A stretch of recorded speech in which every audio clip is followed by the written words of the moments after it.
বাবু কই বাবু কই পেটে? অন্তরার প্রেগনেন্টের খবর প্রকাশ করলেন রাকিব হোসেন নিজেই। এবার রাকিব এবং অন্তরা তাদের ব্লগে বললেন অন্তরা প্রেগনেন্ট, খুব তাড়াতাড়ি তাদের বাচ্চা হবে। আমাদের একটা বাবু হয়েছে, তাই বাবু ঘুমাবে এই বেডে এন্ড আমরা দুজন ঘুমাবো এই বেডে। মূলত এর জন্য বিভিন্ন ভিডিওতে অন্তরাকে পেট বড় দেখা যায়।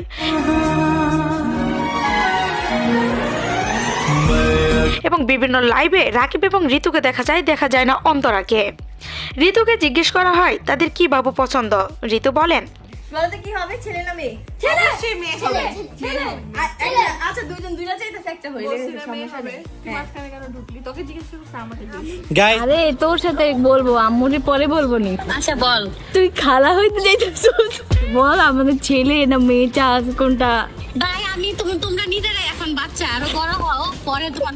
রাকিব হোসেন তার ভক্তদের মনের ইচ্ছা পূরণ করলেন। এবার সবাই চাইছিলেন রাকিব অন্তরা কবে মা হবেন, যদিও তাদের বিয়ের অনুষ্ঠান এখনো করা হয়নি। অন্যদিকে মিথিলা অন্তরা বিয়ের পর বিয়ে করেই যাচ্ছেন, কিন্তু হচ্ছে না তাদের কোনো সন্তান।